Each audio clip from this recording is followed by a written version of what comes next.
సెంటర్లో నువ్వు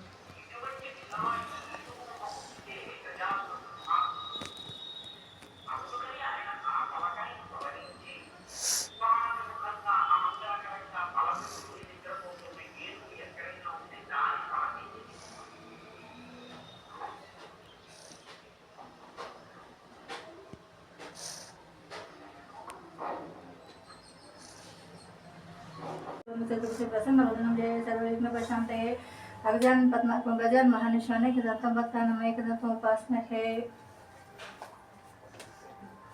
ओम ओम गणेशाय नमः ओम एकदंताय नमः ओम विघ्नराजाय नमः ओम कामारे मानवे नमः ओम अकुवाहनाय नमः ओम हैरंबाय नमः लंबोदराय नमः गणानाय नमः स्तुलकंठाय नमः पासहस्ताय नमः ओम गजवक्ताय नमः ओम विघ्नहंत्राय नमः ओम सर्पकर्णाय नमः ओम पालचंद्राय नमः ओम सर्वेश्वराय नमः ओम श्री गणाधिपताय पूजाय नमः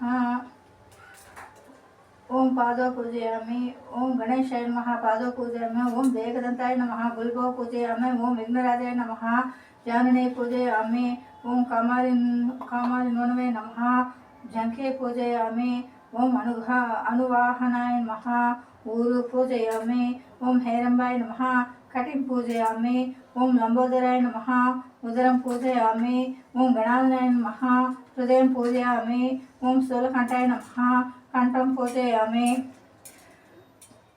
ओम पासहस्ताय नमः हस्तं पूजयामि ओम गजवक्ताय नमः अक्षयं पूजयामि ओम विघ्नहंत्रे नमः नेत्रौ पूजयामि ओम शूर्पकर्णाय नमः कर्णौ पूजयामि ओम सुप्रदीपाय नमः ओम सकनधिने नमः ओम सुराध्यक्षाय नमः ओम सुरारिघ्नाय नमः ओम महागणपते नमः ओम मान्याय नमः ओम महाकालाय नमः ओम बलाय नमः ओम हैरंबाय नमः ओम लंबकर्णाय नमः ओम हस्रग्रीवाय नमः ओम महोदराय नमः ओम महोत्कटाय नमः ओम महानीलाय नमः ओम मंत्रिण्ये नमः ओम मंगलस्वरूपे नमः ओम प्रमदाय नमः ओम प्रथमाय नमः ओम प्राज्ञाय नमः ओम विघ्नहते नमः ओम विघ्नहंत्रे नमः ओम विश्वमित्रे नमः ओम विराटदत्ताय नमः ओम श्रीपते नमः श्रृंगारणे नमः ओम हस्तवत्सलाय नमः ओम शिवप्रियाय नमः ओम श्रीघ्रकारिण्ये नमः ओम शाश्वताय नमः ओम बलाय नमः ओम बलोत्थिताय नमः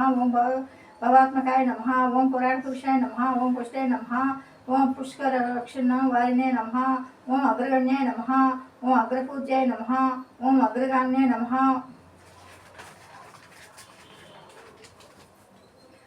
ओम मंत्रकृताय नमः ओम ओम सर्वाय नमः ओम सर्वव्यासाय नमः ओम सर्वकर्ताय नमः ओम सर्वनेत्राय नमः ओम सर्वसिद्धप्रदाय नमः ओम सरस्वतीय नमः ओम पंचहस्ताय नमः ओम पार्वतीनंदनाय नमः ओम प्रभवे नमः ओम कुमारकुर्वे नमः ओम अक्षोभ्याय नमः ओम कुंजराय भंजनाय नमः ओम प्रमदाय नमः ओम मोदकप्रियाय नमः ओम शांतिमते नमः ओम धृतिमते नमः कामने नमः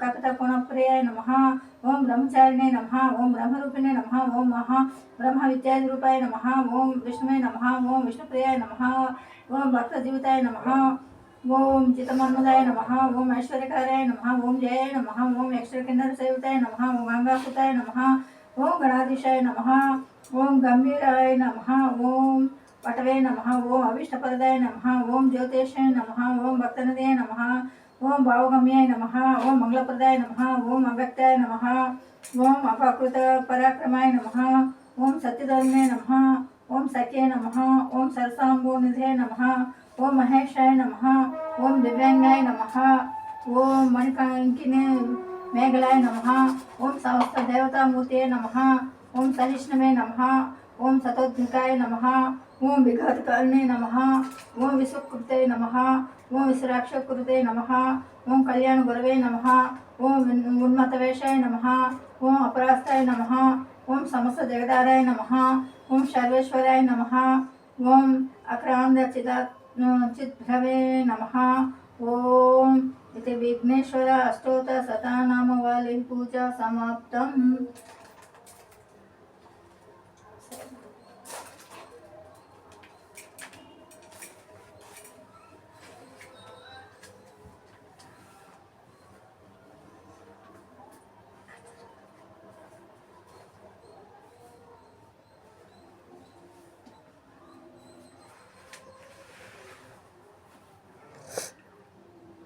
అప్పుడు పెట్టాడు.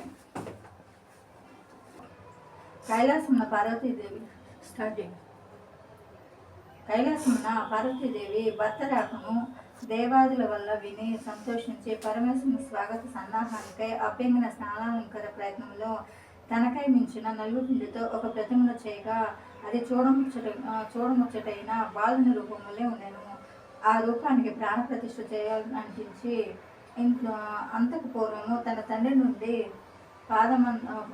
తండ్రి నుండి పొందిన మంత్ర ఫలముతో ఆ ప్రతిమకు ప్రాణప్రతిష్ఠ చేసెను. ఆ దివ్యరూపుడైన బాలుణ్ణి వాకిట ముందుంచి కాపుగా ఉంచి ఎవరిని లోనికి రానియద్దని తెలిపెను.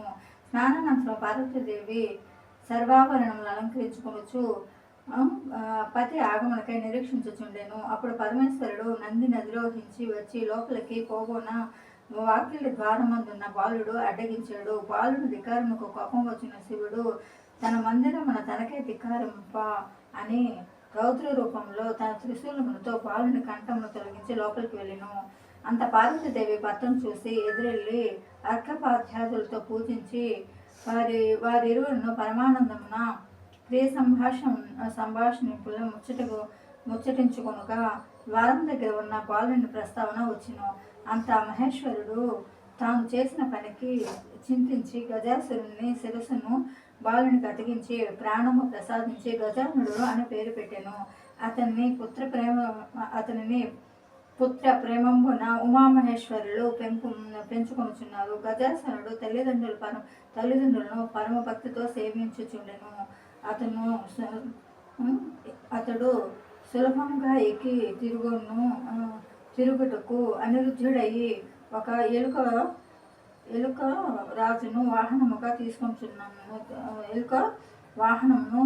తీసుకొనును.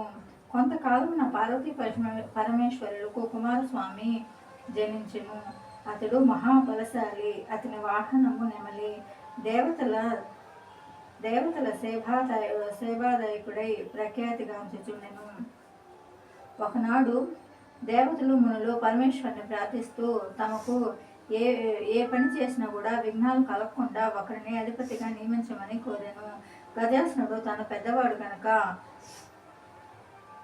అభయకృతము ఇవ్వమని కోరెను. గజాసురుడు మరుగుజ్జువాడు అసమర్థుడు కనుక ఆదిత్యాధిపత్యము తనకే ఇవ్వమని కుమారస్వామి కూడా తండ్రిని వేడుకున్నాడు.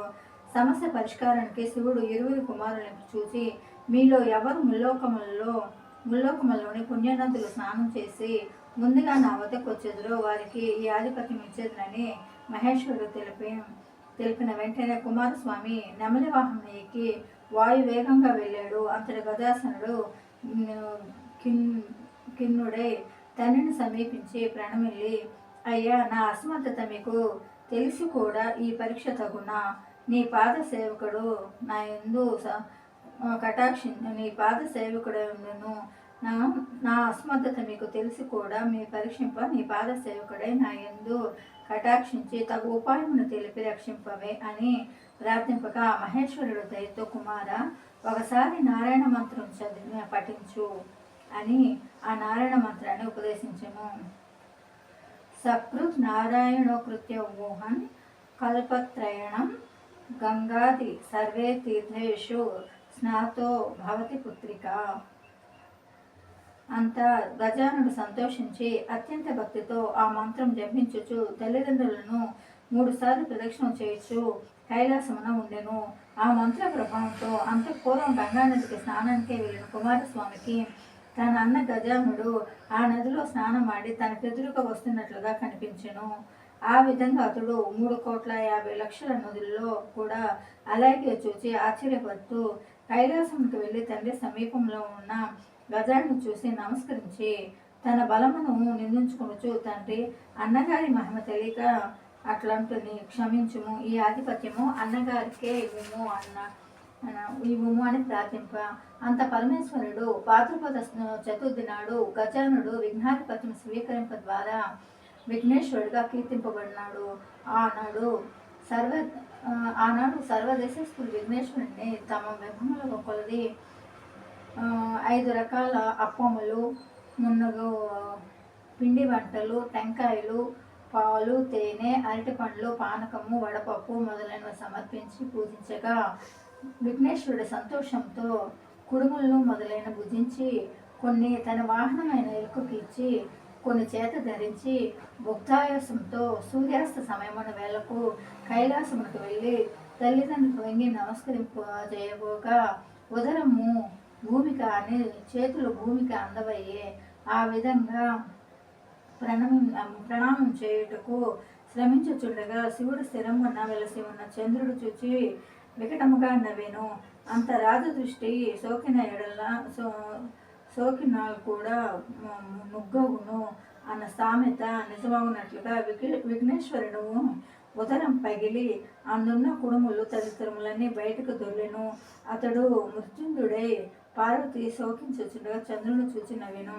పాపాత్ముడా, నీ దృష్టి తగిలి నా కుమారులు మరణించును కావున నిన్ను చూచిన వారు పాపాత్ములై నీలాపనందులు పొందుగాక అని శపించును. చంద్రుని కలిగిన శాపము లోకానికి కూడా అర్థమైంది. సమంతోపాఖ్యానము. యదువంశమున సత్రాజిత్తుడు ప్రసేనుడు అను ఇద్దరు సోదరులు ఉన్నారు. వారు నిఘ్నుని కుమారులు. సత్రాజిత్తునకు సూర్యభగవానుడు మిత్రుడు. ఒకనాడు సత్రాజిత్తుడు సూర్యభగవాను స్తుతించెను. తదేక మన్నులైన సత్రాజిత్తుడు చేసిన స్తుతికి ప్రసన్నుడై సూర్యభగవానుడు అతనికి ప్రత్యక్షమయ్యాడు. అంతటా సత్రాజిత్తుడు సూర్యునికి ప్రణామములు చేసి స్తుతించెను. ప్రసన్నుడైన సూర్యుడు వరమును కోరుకోమనడు. అంతటా సత్రాజిత్తుడు సూర్యుని నుండి సమంతకమణి కావాలని కోరెను. అది విని సూర్య భగవానుడు సమంతకమణిని తన కంఠం నుండి తీసి సత్రాజిత్తునికి ఇచ్చెను. ఆ సమయమున సూర్యుడు సత్రాజిత్తో ఇట్లనెను: ఈ దివ్యమణిని పవిత్రంగా ధరించినచో ప్రతిదినము మణి 8 ఆరుల బంగారంగా అనుగ్రహింపము. ఆ మణి ఉన్న దేశమున అనావృష్టి, ఇతిబాధలు, అగ్ని, వాయు, విషక్రములతో ఉపద్రవములు, మొదలైనవి ఉండవు. కానీ అశుచి ధరించినచో అది ధరించిన వారిని చంపును. ఈ విషయములు తెలుసుకొని సత్రాజిత్తు సూర్యుని నుండి మణిని గ్రహించి ధరించి పురవీధులలో నడిచి వచ్చుచుండగా చూసిన పౌరులు దాని కాంతికి భ్రమించి సూర్య భగవాను శ్రీకృష్ణ దర్శనానికి వచ్చుచున్నాడని భావించి ఆ విషయము శ్రీకృష్ణుడు తెలియజేశాడు. శ్రీకృష్ణుడు అటు రథమును ప్రభు వద్ద ఉన్నచో దేశాభివృద్ధికి ప్రజా సంక్షేమానికి ఉపయోగపడునని ఆ మణిని ప్రభువైన ఉగ్రసేనునికి ఇప్పింప సంకల్పించెను. ఇది తెలిసిన సత్రాజిత్తుడు ఆ దివ్యమణిని తన తమ్ముడైన ప్రసన్నకిచ్చెను. ప్రసన్నుడు ఆ మణిని ధరించి వేటకై బయలుదేరెను. కొంత సమయాన శరీర శోధన కారణంగా ప్రసన్నుడు అశోభమును పొందెను. ఈ కారణమున ప్రసన్నుడు సింహం దాడిలో మరణించెను. ఆ సింహాన్ని జాంబవంతుడు భల్లూకమును సంహరించి మణిని తీసుకుని పోయానని దానిని గుహలో ఊయల్లో తన కుమారునికి అలా వస్తువుగా ఇచ్చెను. ఆ పిల్లవాని పేరు సుకుమారుడు. ప్రసేనుడు అరణ్యంలో కనుక వేటకి వెళ్ళినప్పుడు శ్రీకృష్ణుడు కూడా వేటకై వెళ్ళి ఉన్నాడు. ఆనాడు భాద్రపద శుద్ధ చవితి ప్రదోష వేళలో ప్రసేనుడు సంహరింపబడెను. దానికై అడవిలో శ్రీకృష్ణుడు వెతుకుచూ తలెత్తి చూడగా ఆకాశమున శుక్ల విక్ష చవితి నాడు చంద్రబింబం కనపడెను. చీకట్లు లాగుగా ముసురుతున్న కారణంచే శ్రీకృష్ణుడు తన మందిరమునకే తిరిగి వచ్చాడు. దానికి పూర్వము దేశ ప్రయోజనాల కోసం కొరకై ఆ మణిని శ్రీకృష్ణుడు కోరిన కారణం చేత అతడే ప్రసేనుడు చంపి మణిని అపహరించారని సత్రాజిత్తు పౌరులు భావించారు. అంతటా అపవాదును పోగొట్టుకోవాలని సంకల్పంతో శ్రీకృష్ణుడు మరునాడు సపరివారంగా అడవిలో వెతుకుగా ఎముకలు, చిరిగిన బట్టలు, తెగిపడిన ఆభరణాలు కనిపించును. సమంతకమణి మాత్రం దొరకలేదు. కానీ కృష్ణుడు వెంట వచ్చిన సత్రాజిత్తు సన్నిహితుడు కృష్ణుడే ముందు రోజు ప్రసేనుని సంహరించి సమంతకమణిని అపహరించనని రాత్రి వేళ సింహము ప్రసేనుని అతని గుర్రమును తిని ఉండనని నిష్ఠూరముగా పలికారు. ఆ అపవాదు నుండి తప్పించుకున్నట్టుగా శ్రీకృష్ణుడు మరింత ప్రయత్నం చేయడం ప్రారంభించాను. కొంత దూరం వెళ్ళగా అచ్చట సింహము సింహం కలయభవనం కనపడెను. అప్పటి నుండి బల్లూకమునకు పాదముద్రలు కనపడెను. వారిని అనుసరించి వెళ్ళి ఒక గుహలో ప్రవేశించి అచ్చట యవ్వనవంతుడైన ఒక యువతి ఊయలలో ఊగుచున్న బాలుని ఊపుచుండెను. ఊయలపై వేట వస్తువుగా సమర్థకమని కట్టబడి ఉండెను.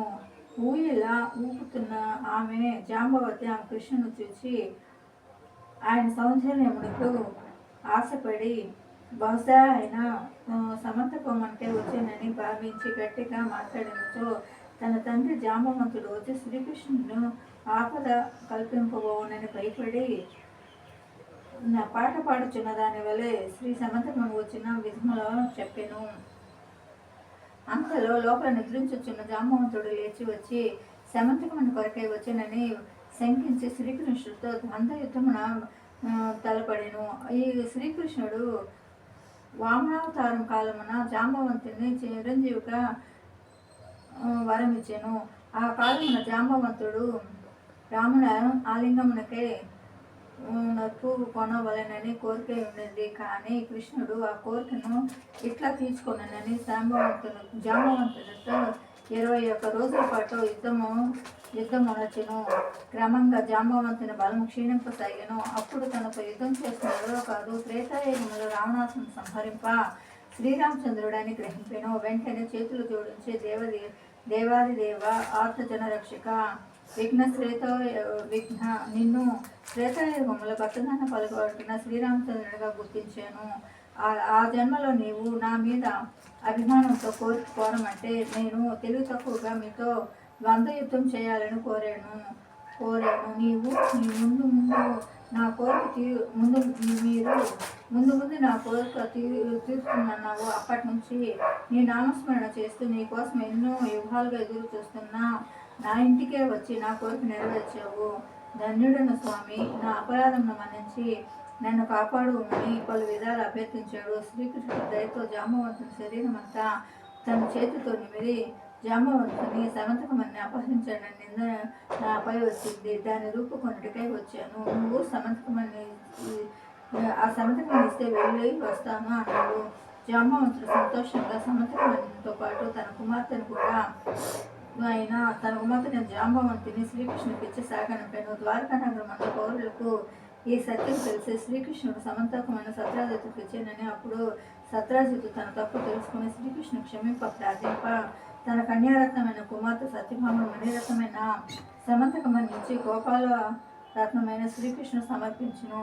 శ్రీకృష్ణుడు భూదేవి అవతారమైన సత్యభామను గ్రహించి సమంతకమైన సత్రాజిత్తుకు తిరిగి ఇచ్చి వేసెను. ఈలోగా పాండవులు కుంతీదేవి అక్క ఇంట్లో కాలి మరణించారని వార్త వచ్చింది. శ్రీకృష్ణ వారు సజీవులై ఉన్నారని తెలిసినప్పటికీ కుటుంబ పెద్ద అయిన ధృతరాష్ట్రుడుకు అనునయించుట లౌకిక మర్యాదని భావించి హస్తినాపురానికి వెళ్ళి యాదవులందు ఉన్న శతధన్వుడు త్రివర్ణ అక్రవారుడని 3 ప్రముఖులు ఉండేవాళ్ళు. సత్యభామను శ్రీకృష్ణునికి ఇచ్చి పరిణామం చేయుటకు పూర్వము వీరు 3 ఆమెను తమకిచ్చి వివాహం చేయమని సత్రాజిత్తుని అడిగారు. వారిలో ఒకరికి సత్యభామను సత్రాజిత్తు వాగ్దానం ఇచ్చాడు. కానీ అనుకోని పరిణామాల వల్ల సత్యభామను శ్రీకృష్ణునికి ఇచ్చి వివాహం చేస్తును. దానితో కక్ష పెంచుకున్న ఈ 3 ఏకమై కృష్ణుడు లేని సమయం అయితే సత్రాజిత్తును సంహరింప సమంతకమని అపహరింపమని శతధన్వుని ప్రేరేపింపగా అతడట్లా చేసి సమంతకమని అక్రూరుని వద్ద నుంచి కడలి పారిపోయాను. ఇది తెలిసిన శ్రీకృష్ణుడు హస్తినాపురవాసనుడు వచ్చి సత్యభామను ఓదార్చి శతధన్వుని సంహరించుటకై బలరాముడితో కలిసి రథంలో బయలుదేరాడు. గుర్రంపై పారిపోతున్న శతధన్యుడు అది అలిసి పడిపోగా దాన్ని వదిలి పరుగెడుచున్నాడు. అంతటి కృష్ణుడు బలరాముని రథముంచు తాను తిరిగి శతధన్వుని వెంబడించి వచ్చి ద్వంద్వయుద్ధములు అతను సంహరింపి ఓడలి వెదుకగా మణి దొరకని. అంతటి కృష్ణుడు తిరిగి వచ్చి బలరామునికి విషయం తెలుపగా అతడు కృష్ణుడితో నీవు బాల్యం నుండి చోరుడివి. అప్పుడు శ్రీమణిని నేను అడిగినని శంకించి దానిని దాచివేసి నీవిట్లు చెప్పుచున్నామని శ్రీకృష్ణుడు నిందించును. నీతో కలిసి ఉండుట విదేహి రాజ్యమునకు వెడలిపోయాను. నీతో కలిసి ఉండనని వైదేహి రాజ్యమునకు వెళ్ళిపోయాడు. బాహ్య శౌచర్యం లేని మణిని ధరించి ప్రసేనుడు మరణించాడు. అంత శౌచం లేక శ్రీకృష్ణుడు అనుమానించుటచే సత్రాజిత్తు మరణించాడు. పరమ భక్తుడైన తాత్కాలికంగా భగవద్దేవ భావం నొందిన అప్రియుడు మనశాంతికి తీర్థయాత్రము చేయగా కాశీపట్టణమునకు చేరెను. అప్పటికే పోగానే మనశాంతిని పొంది సమంతిక మణిని వల్ల ప్రతిదినము వచ్చి బంగారమును దైవకార్యముకు ఉపయోగించాడు. అక్రూరుడు బాహ్యాభ్యంతర శౌచముడైన పొంది విడచే అచ్చట అతివృష్టి అనావృష్టి భోగబాధాలు లేక ప్రశాంతంగా ఉన్నాడు. అచ్చట శ్రీకృష్ణ బలరాముడు చే నిందింపబడి ఒక్కడే తిరిగి ద్వారకా నగరముకు చేరను. ఈ మణి విషయమై తన తల్లిదండ్రులకు కీర్తి కలుగురాదని శ్రీకృష్ణుడు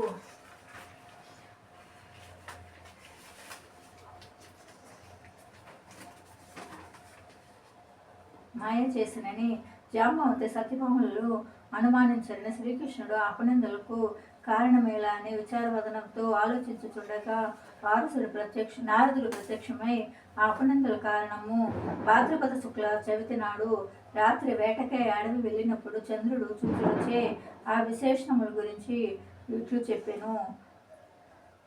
శశివర్ణుడైన పేరు గల మహాగణపతి అన్ని లోకములలో విహరింపుగా ఒకనాడు చంద్రలోకమునకు చేరెను. బాహ్యమున వినాయకుడు మరుగుజ్జు లంబోదరుడైనప్పటికీ హృదయమున మిక్కిలి కారుణ్యమూర్తి. కానీ చంద్రుడి పైకి అందగాడైనప్పటికీ కవులచే వర్ణింపబడినప్పటికీ నడవడి యందు దోషములున్నవాడు. అట్లే చంద్రుడు వినాయకుని చూసి వికటముగా నవ్వాడు. అప్పుడు చంద్రుని అహంకారము తగ్గించుటకు వినాయకుడు ఎవరినైనా చంద్రుని చూసించు అపనిందలు పొందేదరని శపించాడు. దానితో జనులెవరు చంద్రుని చూడవైరి. దాంతో కుంగిన వాడైన చంద్రుడు తాను జన్మించిన క్షీరసాగరంకు వెళ్ళిపోయాడు.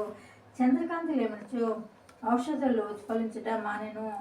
ప్రజలకు ఆహ్లాదము కొరవయ్యే. దీంతో దయతల్లి దేవతలు ఋషులు బ్రహ్మంగారి వద్దకు వెళ్ళిపోయి నివారణోపాయముల కొరకు ప్రార్థింప అంతటా బ్రహ్మ భాద్రశుద్ధ శుక్ల చవితి నాడు నక్షత్రమును మొనహింప పగటి ఉపవాసమున విఘ్నేశ్వరుని పూజించి మోదకములు ఉండ్రాళ్ళు పండ్లు కుడుములు ప్రత్యేకించి దోసపండు నివేదన మనరింపవలనని సూచించెను.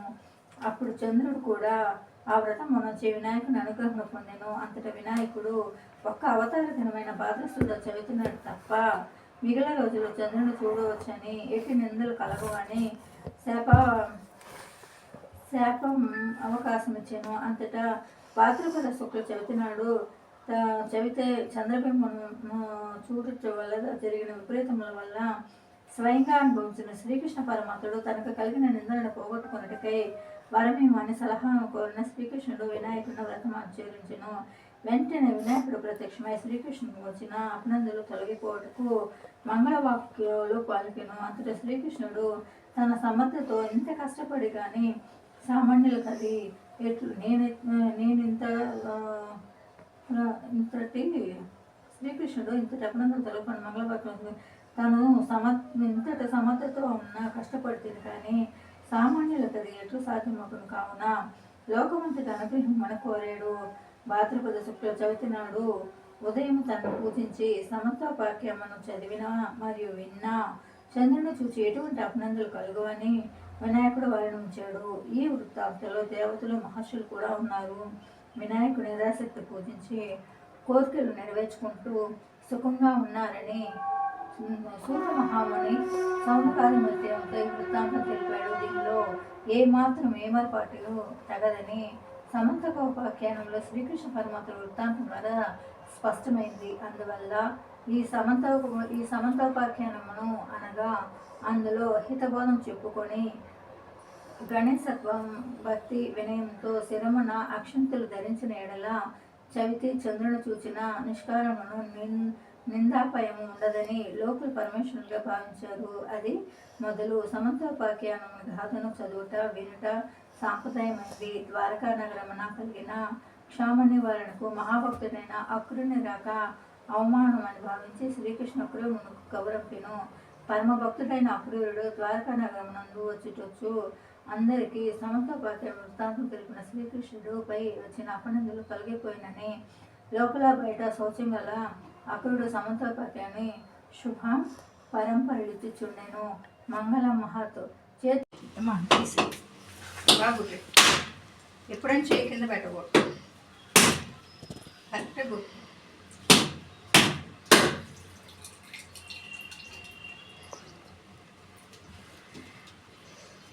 వెనక వైపు పీచు తీసి దేవుడి దగ్గర పెట్టు.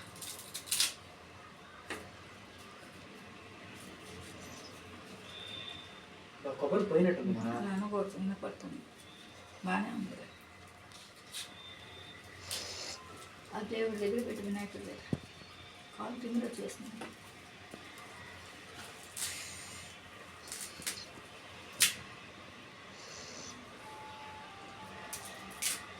చాలా అక్కడ పెట్టు. పీచు తీసే వెనకాల తీసే వెనక పూర్తిగా తీసే. సరే ఇటువైపు పెట్టు, వినాయకుడి దగ్గర పెట్టు. ఇటువైపు మన వైపు చూస్తున్నట్టు పెట్టు. సరే వినాయకుడి దగ్గర పెట్టు. అలాగే అటు సైడ్ ఇటు సైడ్ పెట్టు. కాయలు పెట్టిలా అట్లా రివర్స్ రా మన వైపు అక్కడ పెట్టా. వారిని అక్కడ పెట్టా పువ్వు దగ్గర.